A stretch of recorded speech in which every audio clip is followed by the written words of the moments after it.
Hi, family. Welcome back to Wellness Corner with Coaching Miss P. Yes, I said I'm going to be sending you and doing more content this year. So, definitely, this is me being consistent, right?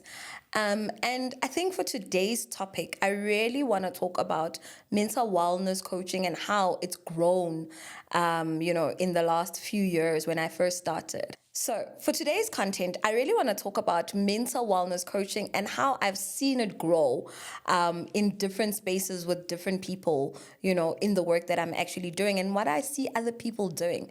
Before I go into this topic, I really want to say to you guys, please don't forget to follow, like, and share my content as you see it, because this year we are really, really being intentional with the work that we are doing for wellness and well-being and mental health and femininity and everything delicious that Coaching with P does when it comes to this work of coaching and just giving people something that is going to be a little different for them or healing for them rather, and show them, good, you know what, you can be well in different things and different spaces.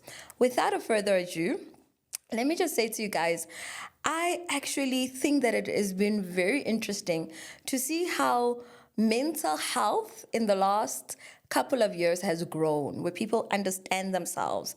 A lot of people are finding the language and they are able to now have the words, on certain things that are happening to them. They are anxious, I'm feeling PTSD, I'm feeling, moments about me that in the past perhaps we wouldn't have been able to describe or talk about, sometimes even when you are in fight or flight mode, you are able to then describe it because now you're understanding yourself a little bit better. And I think it's been really, really amazing, the kind of, conversations I have with my friends now, conversations that I'm hearing in different spaces as well, it really, really has elevated how people are relating with each other, how people are like really being able to support each other in a different way and a different perspective because we have the language to talk about certain things and people are a little bit more empathetic towards each other. That's what I've seen, being a coach, being someone that actually sits with people, talk to people. It really, really has helped me or helped people see what it means to actually understand yourself, your mental health and your well-being, but also understand other people's mental health and mental well-being. And I think for me, the reason I even wanted to have this conversation, because I remember when I started, I think it was in 2020, in the beginning, in the heart of when everybody was alone, not being able to figure out what's happening to them, being isolated in the COVID time. We don't want to talk about that anymore because we've come from that era, right? But, and I remember I used to say, to a friend of mine, there's something that I'm feeling or something that I'm sensing, but I just don't really know how to put words to it, right? And I knew at that point, when I would talk to people or engage with people, and they were feeling a sense of maybe discomfort, not sure about what's happening to them and things like that. And I knew when I started doing the coaching work, and my coach said to me, what kind of a coach will you be?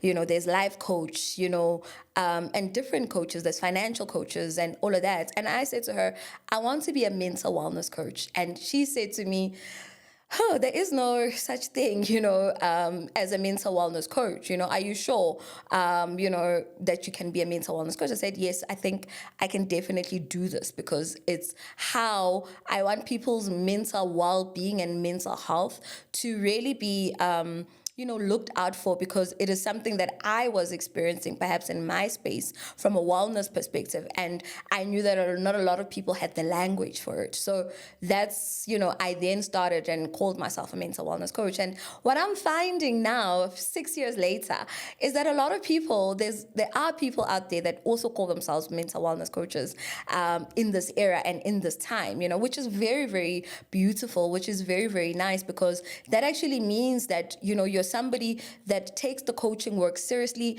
is somebody that has maybe done some sort of neuroscience coaching work. They understand the neuroscience, or they've done NLP for some of the coaches. You really now understand what mental health means. Yes, you might not be a psychiatrist or psychologist, but you are able to then contain somebody that is going through maybe a mental spiral of some sort, and you're able to then refer, or you're able to then just help somebody shift their perspective and shift their view. We do that quite a lot in the life coaching space, especially because you need to understand where somebody's psyche is at, where someone's mindset is at, in order for you to be able to then help them. Yes, there's different ways in which we articulate this practice in terms of coaching. We are not psychologists and the likes, but it's just understanding the framing of mental health, and a lot of people now being able to talk about mental health and mental well-being. And I thought it would be very interesting for me to just come on and just have this conversation, to say I've seen a lot of people. A friend of mine was also telling me the other day that there is a business mental wellness coach. And I thought, that is amazing, because, a lot of people in business go through a lot, and where else do you start shaping minds, or help business people to actually build entrepreneurial spaces, or build our economy in the right way? It's actually mental health and mental well-being. So it's actually people now understanding that your mind has to be right so that you can see your life shift, so that you can see certain things change, and there is different spectrums of your mind being okay or your mind not being okay that is referred in different ways, right? But it's been very, very interesting to see how we've just grown as a people, how we've just really, really put ourselves out there, people being able to talk about certain things in relationships, being able to view spaces, and I think my only thing that I've viewed is that sometimes people think spaces are toxic, and sometimes, and not all the time, right? Get me right, not all the time. Sometimes you have to build a sense of resilience in certain instances, or like, for example, some people might be in a work environment and might feel maybe the work environment is extensive. Sometimes it's a bit hard or challenging, a little toxic to some extent, but it's maybe the toxicity for them comes from the challenges that they are facing. Being in a hard environment that sometimes is asking them to actually uncover a little bit more from themselves, so that they can show up a little bit better. And sometimes some people don't have the stamina for that, or they're not able to build resilience enough to be able to be in a situation and see themselves grow in that situation. So I think that's where the parity is now, is that even in the mental wellness space, where at some point we had pop psychology come out, and a lot of people were talking about people being narcissists, people, boundaries and toxicity and all of those. And I was always of the view that, those things, yes, they might be happening, but you need to understand the context of them sometimes in order for you to be able to define it correctly, And I think a lot of people sometimes have missed it in other areas where, sometimes you call someone narcissistic, but you haven't really taken the time to really understand them or understand what is happening in their life, what kind of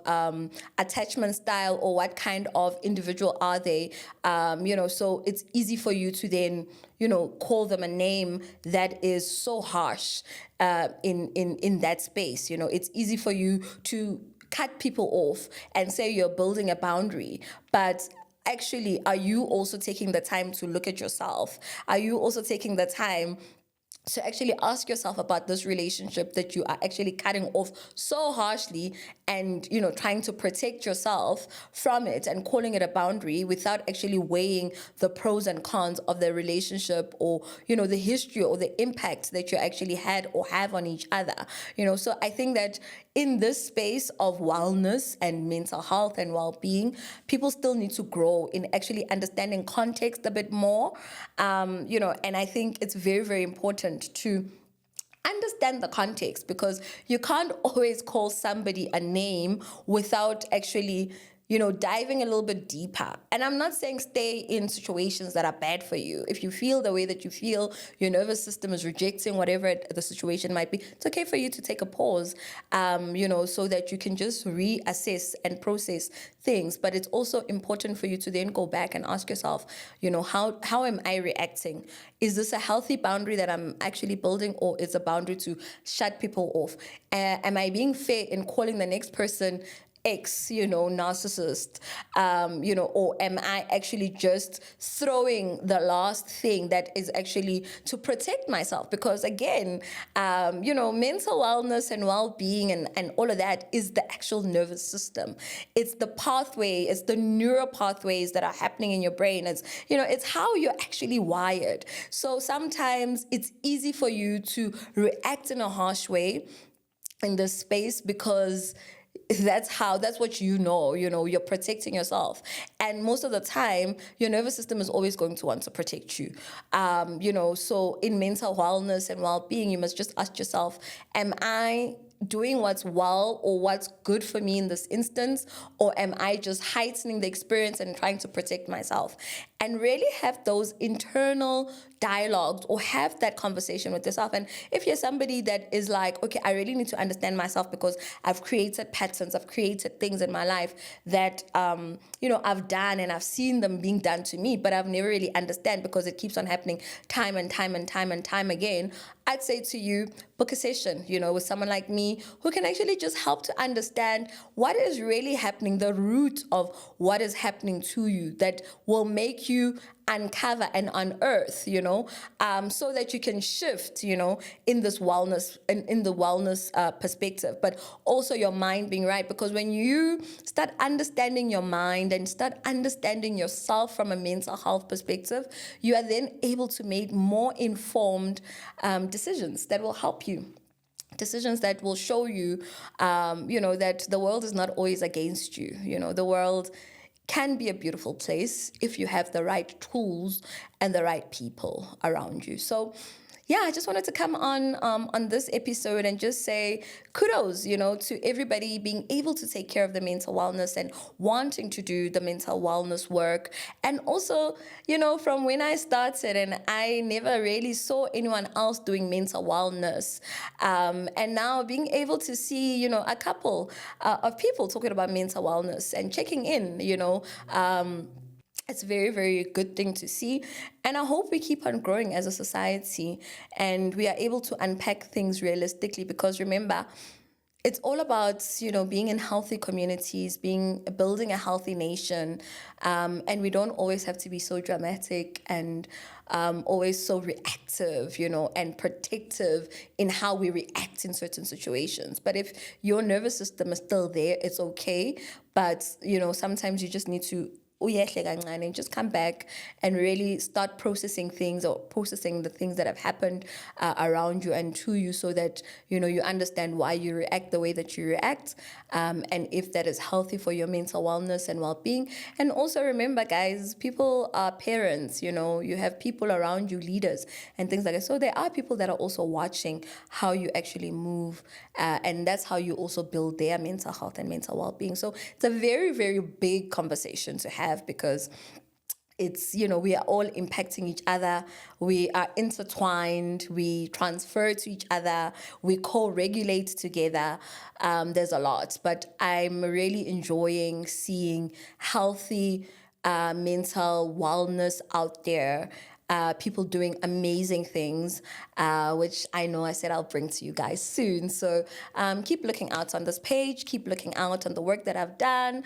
With that said, I'll come back again with another interesting topic for you guys, interesting news, so that you guys can understand more in the space. But yeah, keep doing the good work, guys. Love and lights. And don't forget to reach out to me as Coaching Ms. P if you need more help. Mwah.